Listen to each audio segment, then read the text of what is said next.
Hello everybody and welcome to Pro 68, where we look at my personal firearms collection. Today we're going to be taking a look at two of my favorite Smith & Wesson 357s. They're both on the N frame. The first one is going to be a 28-2 Highway Patrolman. This is the only gun that I have in the original box with the original VCI paper and all that stuff. Now this box is interesting, but not interesting at the same time. The label was placed upside down, I guess from the start, but the best part about this is a Smith & Wesson 28-2 6-inch barrel with standard stocks and the blued Highway Patrolman finish for $93.95. Obviously, I didn't buy it for that when I got it a couple of years ago. I wish I did, but let's see inside.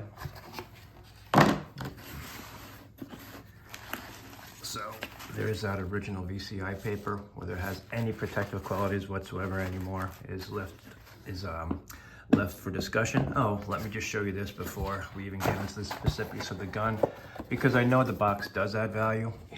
I had to figure out a way to store it, so I just made a pine box that fits it, and literally when I put it away I screw it in. I know it's not airtight or anything, but it's gonna keep the box from getting squished, which was my intention for it. So 28-2, beautiful, beautiful shape. I literally do call this gun a 10 out of 10. There is nothing cosmetically wrong with it, functionally wrong with it, or anything at all. Anything you see is going to be prints that I just put on there, because obviously I wiped them down before I made the video, but obviously human people have oils in their skin and I could print them up pretty easily. So that is a 28-2. Let's see if we can possibly get a good shot of the Highway Patrolman. Beautiful revolver. Feels right in the hand, perfectly balanced, nice weight. I will be forthcoming and say I do not like the grips whatsoever. This is a Tyler T-grip, although it's a new production from Tomahawk Grips. I do not recommend anyone purchase from them. It was a nightmare. Probably took a year to get the thing. Several emails where the guy that owns it eventually told me that I was insinuating he was a crook, and if my order wasn't already in the mail, he would cancel it, and I was a nightmare. So it doesn't help me any.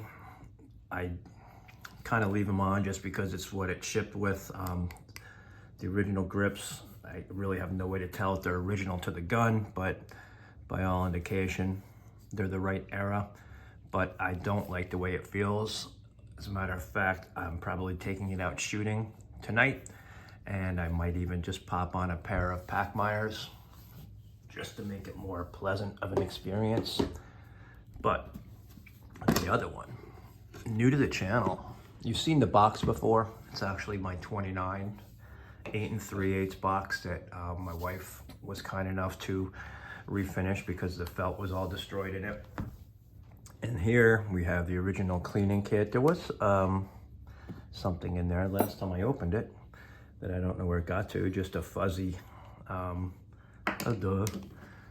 there, still there, stuck to the, oh, I did that because her like soft glue was coming out. So I guess the price I pay for trying to duct tape it was getting caught on camera, losing the brush. But anyway, let's get this out. Both of these guns were cleared on camera. I'm not gonna open the cylinder to prove it to you. I assure you all, you were safe at home watching this. So 27-2, 8 3/8. Again, near perfect. This one I'm gonna call near perfect. And one of the faults of it is some slight discoloration right here. I would have naturally assumed it was some oil coming out of the sight, so I did try to wipe it down with Ballistol, blah, blah, blah, but I cannot get the stain out of there. And on one of the cylinder indentations, there is a similar spot. And a turn mark, which I don't care about. Guns turn, you get turn marks. Again, anything you see on there besides those two marks are fingerprints. Now this one with that special, you know, real high-end blued, really is going to show prints pretty well when I show you the gun. But let's look at the stocks that are on there. Interesting thing about this, when I bought it on Gunbroker, it was listed with a pair of Packmeyer grips. That's why I have them to pop onto that 28 if I take it out, and made no mention of shipping with the original end-frame Target stocks. So you would imagine how surprised and happy I was when I opened the box and they were in there, wrapped up in plastic with the rubber band around them, keep them safe. Very, very good surprise. So I did have to refinish them a little bit. Right now it's refinish in True Oil.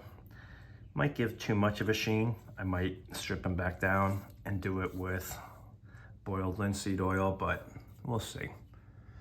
But this gun, they both obviously have the recessed chambers, but this particular 28 is one hell of a gun. For years I regretted passing up a 28 that turned up at my local gun shop, and I say 28 but it's a 27, but for years I regretted passing one up. It was like 800 and change, and I just wasn't familiar enough with them to realize that that was a great price. It was also an 8 3/8 inch model, and it came with the presentation box. This didn't come with any box, but the purchase price was $875. I would have to look that up, but that's what I'm gonna go with. So hell of a deal, and that was today's market. So I really believe if the seller took some better pictures and listed it with the grips, there's no way it was going for under a K. So here's the question. Let's put them both together and then ask you, the audience, what finish you prefer. I'm gonna be truthful. I like the dark, no nonsense finish of the 28.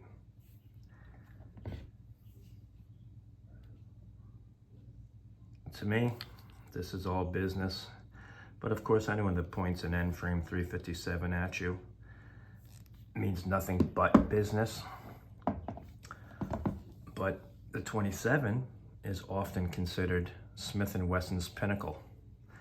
And a lot of it has to do with a feature I practically almost forgot to show you, is the checkered top strapping.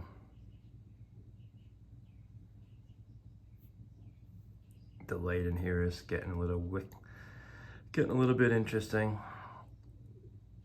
It's 6 p.m. on a Tuesday afternoon in spring. So, oh, you know, let's not call this gun perfect, because I remember seeing this when I first opened it up and said to myself, what the hell would someone booger that up for? The top screw is boogered up, but just a tad. I actually had all the screws in an eBay cart, if you will, but I think I forgot to order them because they never came. But the other ones are good. I'm looking at that off camera, and that'd be funny if someone wants to kick in my door right now and I'm sitting on the couch with two 357s. But of course I don't have ammo in them right now. But maybe my daughter's gonna introduce me to one of her new boyfriends. All right, but BriPro 68 out. Have a good one. Thanks for watching.